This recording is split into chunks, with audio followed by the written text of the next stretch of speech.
Hello बच्चों, हमारा प्रश्न है। एक वस्तु विरामावस्था से प्रारंभ होकर 30 सेकंड तक समान त्वरित होती है। पहले 10 सेकंड में तय दूरी x1, अगले 10 सेकंड में x2 तथा अंतिम 10 सेकंड में x3 है। तो x1, x2 और x3 का अनुपात क्या होगा? इसके उत्तर कुछ इस प्रकार हैं, ABCD। चलिए हम इस प्रश्न को हल करते हैं। बच्चों, हमें इसमें क्या दिया है कि हम कोई डिस्टेंस मान लेते हैं। ये पॉइंट हम OABC, तो ये बोल रहा है ये x1 डिस्टेंस है, ये x2 डिस्टेंस है, ये x3, और इसमें जो ट्रेवल टाइम है वो हमें दिया है 10-10 सेकंड जो है इस दूरी में कवर करने में लगा समय है। तो अब यहाँ पर अगर हम बात करें O पॉइंट पर, तो O पॉइंट पर हम बोल सकते हैं कि हमारा जो इनिशियल वेलोसिटी है वो 0 होगा। तो हम अगर बात करें OA के लिए, यानी x1 डिस्टेंस के लिए, तो गति के दूसरे नियम के अनुसार हम ये लिख सकते हैं ऐसे यहाँ पर दूरी क्या है x1, तो x1 बराबर ut plus half AT square, ये हम जानते हैं। तो यहाँ से अगर हम देखें इनिशियल वेलोसिटी 0 है तो ये 0 हो जाएगा, प्लस हाफ AT स्क्वायर, ये हो गया। चूँकि बच्चों यहाँ पर जो टाइम की वैल्यू है वो सेम ही है 10-10 सेकंड, तो हम उसको t मान के चलते हैं। तो यहाँ से हमने x1 फाइंड कर लिया, ये आ गया हाफ AT स्क्वायर, ये हम पा लिया। अब हम बात करें AB के लिए, तो AB के लिए यहाँ पर क्या होगा? अगर हम AB के लिए देखें तो हमारा जो समीकरण हम लिखेंगे वो लिखेंगे x2 बराबर, ये हमारा x2 बराबर हो जाएगा, ये हो जाएगा ut plus half AT square. अब बच्चों ये जो हमारा इनिशियल वेलोसिटी है, ये इनिशियल वेलोसिटी, क्योंकि यहाँ पर जो कण है ये यहाँ पर चल रहा है, जब ए पॉइंट पर पहुँचेगा तो इसका वेग होगा, यानी हम इसको मान लेते हैं u1t, प्रारंभिक वेग इसके लिए। तो अब बच्चों इसका वेग क्या होगा?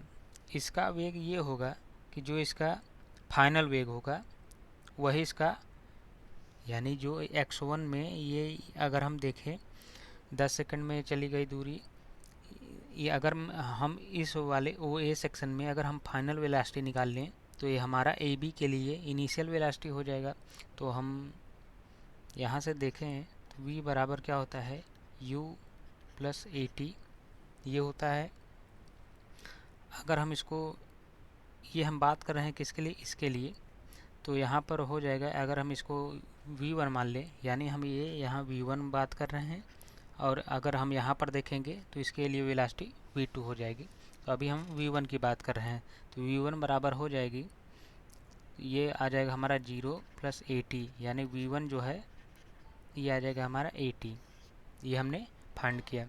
तो यहाँ पर सिंपली ये V1 क्या है, ये V1 इसका AB के लिए, यानी V1 बराबर हम लिख सकते हैं U1, इसके लिए इनिशियल वेलोसिटी हो जाएगा AB के लिए। तो यहाँ से U1 का हम मान रख देंगे AT into T plus half AT square, तो हमारा हो जाएगा AT square plus half AT square, यानी 3/2 AT स्क्वायर।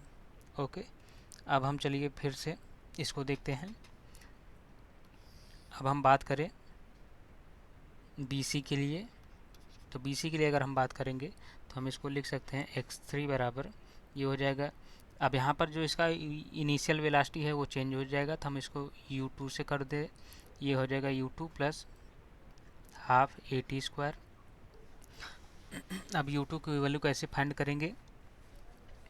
अब यहाँ से हम देख सकते हैं, तो हम इसको लिख सकते हैं V2 बराबर, अब जो ये V1 वेग से कर रहा है, तो V1 वेग से अगर ये जाएगा तो इसका जो है V2 का इनिशियल वेलोसिटी ये V1 हो जाएगा, यानी V1 T plus half AT square. अब V1 का वैल्यू क्या है हमने फाइंड किया है, V1 का वैल्यू हमने फाइंड किया है AT, सॉरी यहाँ पर हमने थोड़ा गलत जो है समीकरण लिख दिए, ये हो जाएगा V2 बराबर क्या होगा, ये हो जाएगा V1 या U1 हम लिख सकते हैं प्लस AT। अब U1 की वैल्यू हमने कितना फाइंड किया है, हमने फाइंड किया है यहाँ से 80 प्लस ये आ गया हमारा 80, तो ये आ गया हमारा 280। अब सिंपली जो हमारा U2 है हम इसको बोल सकते हैं V2 बराबर U2। तो यहाँ पर हम मान रख देते हैं, तो ये आ जाएगा 280 into T plus half 80 square.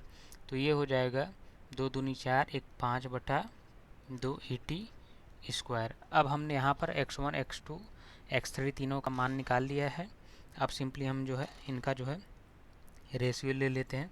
अगर हम देखें x1 अनुपाते x2 अनुपाते x3 की बात करें तो हम वैल्यू रख दें, तो यहाँ से आ जाएगा हाफ ए टी स्क्वायर अनुपाते ये हमारा हो जाएगा 3/2 ए टी स्क्वायर, ये आ जाएगा हमारा 5/2 ए टी स्क्वायर। तो यहाँ से देखें 1/2 ए टी स्क्वायर कॉमन है, तो ये हो जाएगा 1/3/5। तो हमारा जो है x1 अनुपाते x2 अनुपाते x3 का जो मान होगा वो होगा 1/3/5 फाइनल आंसर होगा, यानी हमारा आंसर जो है 1/3/5 होगा। Thank you.